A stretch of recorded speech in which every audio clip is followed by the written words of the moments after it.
Hi there, Elisa, Bo, and team.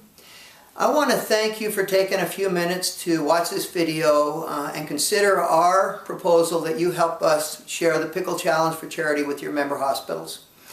As a way of background, when Bob Dent and I were working on our book, Building a Culture of Ownership in Healthcare, we were absolutely appalled by the prevalence of terms like bullying, incivility, disrespect in the healthcare literature, and some of the consequences of those attitudes and behaviors like compassion fatigue, burnout, dropout. Tragically, we've been seeing more articles even about suicide. I was shocked, but I shouldn't have been surprised, because whenever we do our culture assessment survey, which we've done with more than 100 hospitals in the last few years, we see the same sorts of things. And one of the things that we've learned working with many hospitals is that the essential first step, if you want to create a more positive culture, is to raise awareness of and intolerance to toxic emotional negativity, those kind of behaviors. But if you try to do it in a disciplinary way, by holding people accountable, for example, it almost always backfires. And you end up with a program of the month, but you're always back to where you were before.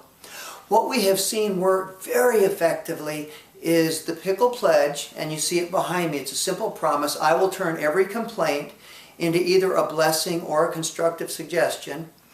And then when the entire organization takes this to heart in the Pickle Challenge, where they hold themselves to this higher standard instead of whining and complaining, let's think about what's good, what's right, and what can we do about it? And if we can't do anything about it, let's learn to live with it instead of just whining about it.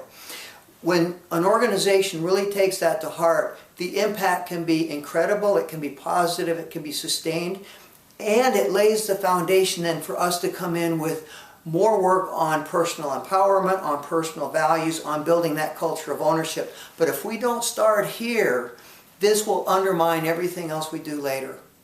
Now, we've had 42 hospitals participate in the challenge so far, and during the challenge what they need to do is be very aware of whining and complaining, and if you catch yourself doing it, you put a quarter in a pickle jar. If I catch somebody else doing it, I say, I think you should put a quarter in a pickle jar. If you're told 10 or 12 times in a day to put a quarter in a pickle jar, you start to think maybe I'm the problem, not everybody else. All that money goes to whatever charity has been selected by the hospital. Those 42 hospitals have raised more than $80,000 by turning more than 300,000 complaints into 25-cent contributions in a short period of time. Right now we have two hospitals doing it from HCA.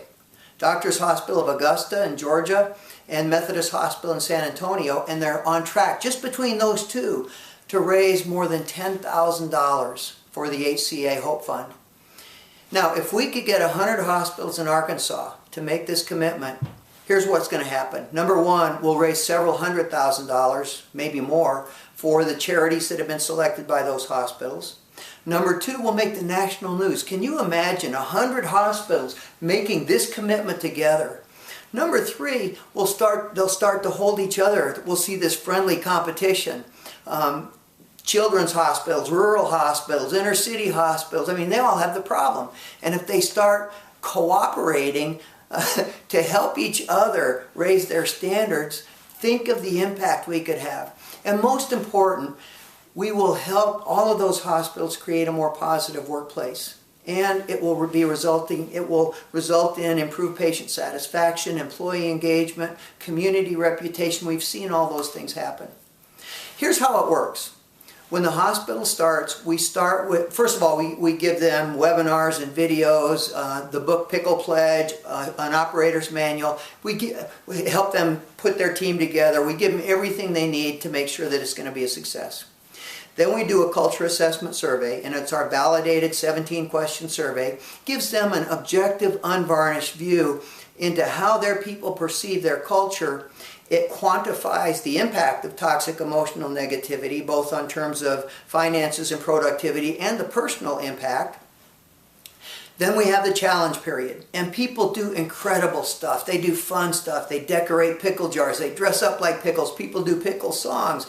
It creates excitement, it creates enthusiasm, it creates awareness. And during that time, people put quarters in pickle jars. And again, it raises a fair amount of money for the charity that's been selected. More important though, it makes people appreciate. Do you remember when people smoked everywhere? How horrible it was? And you couldn't tell someone to put out their cigarette back then. They just blow smoke in your face, even if you had a child with you. And today, if somebody lit a cigarette, everybody around them, including other smokers, would say, hey, put that out. That's what happens when people appreciate how wonderful the workplace can be if you're not bitching, moaning, whining, and complaining, the other BMW club. They will never go back, the way we'll never go back to allowing people to smoke. And then they have celebrations. People have great big checks they give to their charities. They bring the media in. And imagine if we had everybody do that.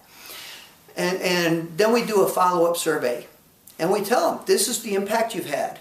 And we have seen multi-million-dollar impacts in terms of cultural productivity improvement. The reduction of time wasted on whining and complaining and gossiping. And almost uniformly we see a consequent improvement in patient satisfaction.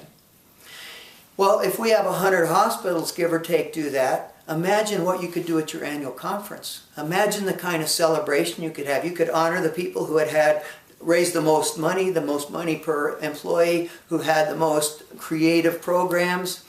We will honor you because one of the things that every participating hospital gets is a ticket to come to the first Values and Culture Leadership Summit that will be co-sponsored by Children's Hospital New Orleans next March in New Orleans. So there'll be a great opportunity to have a big party, have a big celebration. And of course we'll write something for Arkansas Hospitals for your magazine. It's really a win for everybody. The hospital wins, employees win, the patients win, and we set a great example for the rest of the country. The reason we're starting with you is because we've had this relationship where I've been writing articles for your magazine. I've spoken at your conference. Hope to get to do it again when we kick this thing off or when we wrap it up. And because you guys are great. So please give us a call. We'll do anything we can to help you get the word out. We'll help you do cover letters, announcement letters. We can do more videos. Anything you need. We will do everything we can to help you hit this so far out of the park that you have to call NASA to retrieve the ball for you. Thank you.